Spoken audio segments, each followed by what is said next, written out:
Olá, amigos investidores! Sejam muito bem-vindos ao canal Como Investir no Exterior. Então, se você é novo por aqui, seja muito bem-vindo. Aqui falamos sobre investimento no exterior. E para você que já é o meu seguidor aqui, muito obrigado por retornar. E hoje nós vamos responder algumas perguntas lá do Instagram, tá bom? Então, se você não me segue no Instagram, o link está aqui na descrição, tá? É só procurar por @bpmilhão no Instagram, no Twitter ou então no Facebook. E eu estou sempre colocando uma caixa de pergunta, né, lá no Instagram, e então vocês fazem perguntas e eu respondo. E algumas perguntas necessitam até de um videozinho, né, nem que seja curto, 2, 3 minutos ali, explicando um pouco do racional. E eu sempre respondo lá, mas eu estou vendo que tem alguns ali que vale a pena falar um pouquinho mais. Então eu vou trazer alguns desses aqui, né, para poder elucidar mais ainda aí a minha visão, né, e trazer para vocês aí uma reflexão sobre aquilo que vocês estão perguntando lá, tá bom? Então, se não me segue lá, clica aqui, passa a me acompanhar, estou sempre colocando caixa de perguntas, deixa lá sua pergunta, sua sugestão, e aí eu, né, vou selecionar algumas para vir aqui fazer um vídeo, tá bom? Então, olha só, uma pergunta aqui que eu achei muito interessante, né? A gente tem lá, ó, quando você vende suas ações que adquiriu no passado, você precisa declarar? Então, aqui é interessante que, vamos relembrar, que se você vender mais de 35 mil reais no mês, você tem que pagar um imposto, se tiver lucro, né? Então, tá lá, negociou mais de 35 mil reais, teve lucro, apura o imposto, o ganho de capital, né? Apura o imposto, paga, tá bom? Então, dessa maneira você já está, de certo modo, declarando aí, né, a sua negociação.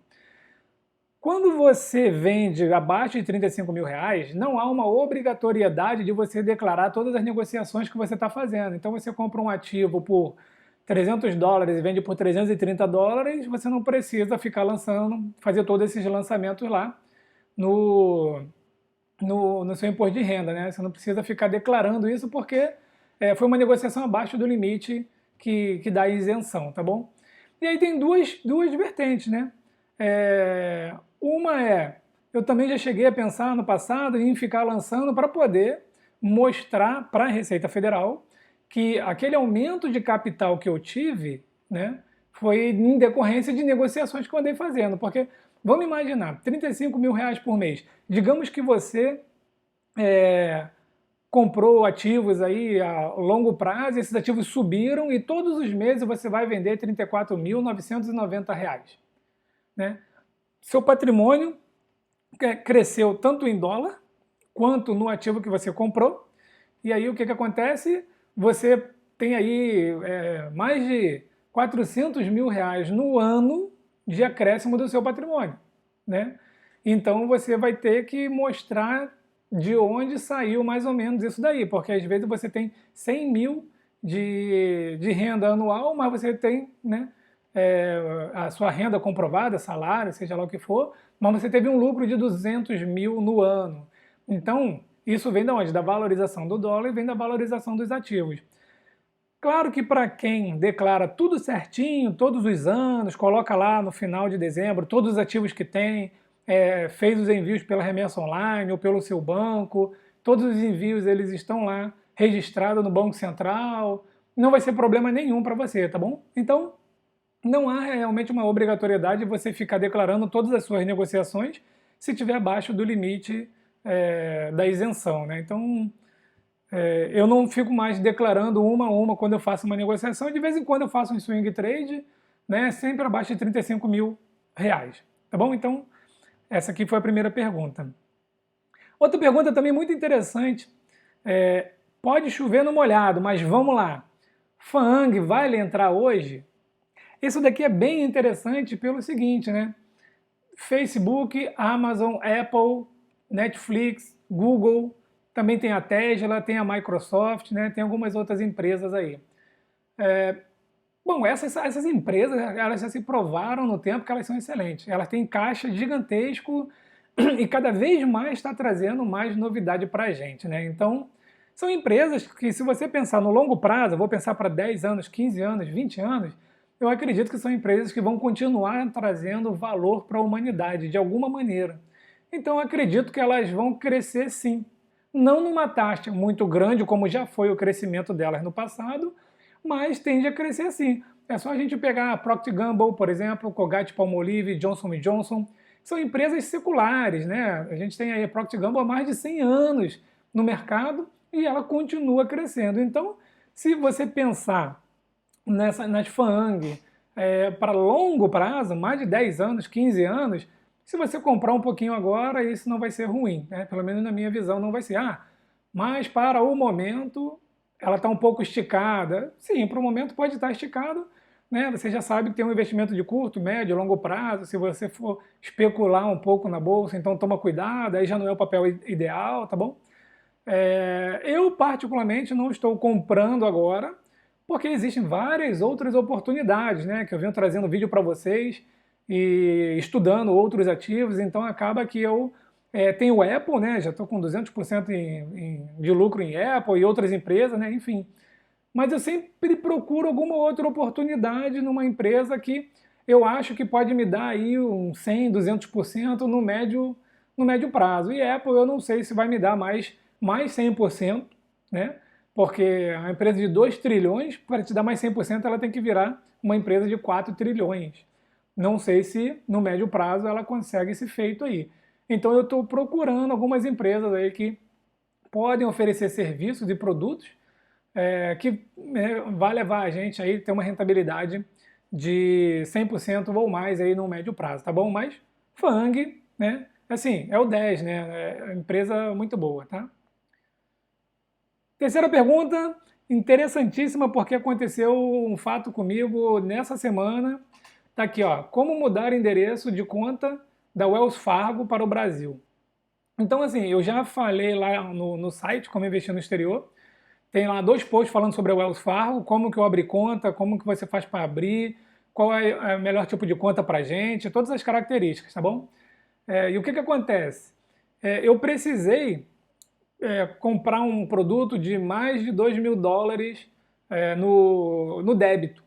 E o Wells Fargo, nessa conta que a gente abre, te dá um limite de US$ 2.000 no débito por dia. Então eu entrei no site do banco, lá tinha uma opção para pedir já esse aumento, né? E entrei, você não consegue pedir online, aí o que eu fiz? Liguei. Aí você precisa saber inglês, apesar que eles também atendem em espanhol, né? Aí eu liguei e pedi, olha só, e detalhe, tá, pessoal? Eu liguei à noite, 9 e pouca da noite, mais ou menos. Aí falei, olha só, estou precisando aumentar o limite e tal, estou querendo comprar um produto aqui, esse produto custa mais de US$ 2.000, limite diário é de US$ 2.000.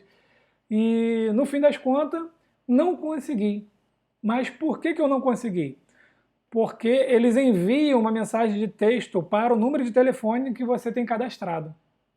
Só que eles só enviam mensagem de texto para um número americano. E aí eu tentei, né, de uma outra maneira, mas eu também não consegui. Existe uma opção na Wells Fargo, tá? E eu já chego na mudança do endereço. Existe uma opção na Wells Fargo para quem está viajando. Então vamos supor, se você tem a sua conta na Wells Fargo, você, mesmo um americano, né? Ele tem a conta dele lá na Wells Fargo. Ele está viajando, ele está com outro número de telefone em outro país. Existe um serviço que você vai lá no próprio site, no próprio aplicativo. Eu já utilizei esse serviço, tá? E você fala, não estou com o meu número americano, estou no número estrangeiro. E eu recebi a SMS nesse número do Brasil, né? Eu disse que eu estava no exterior e eu botei o número do Brasil e recebi o SMS e aí eu resolvi o problema da outra vez que eu precisei, que eu já não me recordo para que é. Acho que foi para habilitar o ACH entre contas, né? Que eu fiz da Wells Fargo para TD Ameritrade, né? Também tem um post lá explicando como que faz um ACH entre elas. Acho que foi para isso. Eu recebi o SMS e coloquei lá e fiz tudo. Dessa vez eu não consegui, mesmo falando com o atendente falou que não tinha como, expliquei o que eu fiz da outra vez, mesmo assim não consegui, tá bom? Por fim, eu liguei para o vendedor e falei que não estava conseguindo, né? E aí ele dividiu em dias, né, parte do pagamento e aí eu paguei em dias separados ali. Essa foi a solução com o vendedor lá dos Estados Unidos. Mas para a mudança de endereço, você vai precisar fazer a mesma coisa. Você vai precisar entrar em contato com eles e solicitar a mudança de endereço, tá bom? Não creio que vai ter problema, também porque você vai mandar um comprovante que tem que ser sempre de uma conta de utilidade, tá? Ou gás, ou energia, cartão de crédito não funciona, tá bom? Então procura, ou água, né? Procura uma conta de utilidade. Mas a boa notícia é que quando você vai abrir conta na Wells Fargo nos Estados Unidos, então vamos supor, vou viajar para os Estados Unidos, vai na Wells Fargo, leva o passaporte, leva um comprovante de endereço numa conta de utilidade e você vai abrir conta já com o endereço do Brasil. Então, quando eu abri a minha conta, eu abri com o endereço do Brasil. E na hora eu peguei um cartão de débito, né? Então eu fiz um depósito lá no banco, a minha conta já estava ativa, e eu peguei um cartão provisório de débito. Passei mais, depois que eu abri minha conta lá, eu passei mais uns 6 dias nos Estados Unidos e voltei para o Brasil. 5 dias depois, tipo assim, 10 dias depois, 12 dias depois que eu abri a conta lá, chegou o cartão na minha casa, tá? No Brasil, no meu endereço, com um livrinho de boas-vindas, explicando tudo, tá? Então, se você quer abrir conta na Wells Fargo e você estiver nos Estados Unidos, pode apresentar já o seu endereço do Brasil. E se você precisa mudar de endereço, entra lá no site, faz um contato com eles que você vai conseguir, tá bom? E uma última pergunta aqui também muito interessante, né? Falo pouco da minha profissão, não é o caso aqui no canal, mas sua formação militar te ajuda na disciplina com os investimentos? Sem dúvida. Sem dúvida, né, que a formação militar, ela... Bom, aí entram outros assuntos, né? Há quem gosta, há quem não gosta, enfim, mas, né, a formação militar, ela acaba que a disciplina militar, né, toda essa... Tem vários valores trabalhados dentro do militarismo. Às vezes as pessoas têm valores deturpados, outras foram apenas recruta ou soldado, então, né, tem uma diferenciação ali do que a força espera, né, do que o país espera de um militar, de um oficial, né, de um praça, no caso um soldado, um cabo, de um sargento, enfim, tá bom? Mas eu aprendi muita coisa no militarismo, a gente tem muitas oportunidades, quem é de carreira, de crescer, de aprender, de trabalhar, muita coisa bacana, tá? E sim, sem dúvida, a tenacidade, a força de vontade, alguns valores que a gente prega, né, e trabalha dentro do militarismo para quem é de carreira, principalmente, para quem é da área operacional, igual eu sou, né, realmente ajuda em muita coisa na vida. Ajuda você a se organizar nos investimentos, na sua vida pessoal, ajuda você no seu planejamento financeiro, no controle das suas coisas. Então, a gente até brinca, né, que depois o militar, quando ele vai para a reserva, ele fica neurótico de guerra, porque ele tem tudo organizado, ele bota tudo preparado, tudo, separa um negócio aqui, separa o outro ali, nomeia tudo, enfim, tem assim uma certa organização que eu não vou dizer excessiva, vou dizer necessária, né? Então, sem dúvidas, a minha formação militar me ajuda em muita coisa, facilita muita coisa na minha vida, tá bom? Inclusive, acordar mais cedo. Às vezes eu acordo, pessoal, 6 horas para estudar, hoje. Então eu acordo e falo, eu tenho que ler aquele livro, eu tenho que ler alguma coisa. Então eu acordo 6 horas, leio de 6 às 6h30 ali mais ou menos, e aí eu vou fazer as minhas atividades, né? Atividade física também, né? Todos os dias praticamente, durante a vida inteira, a gente já tem o costume de fazer atividade física, enfim, né? Então, realmente, para mim, ajuda muito a disciplina, a formação militar que eu tive, ajuda muito na minha vida pessoal e também na minha vida financeira.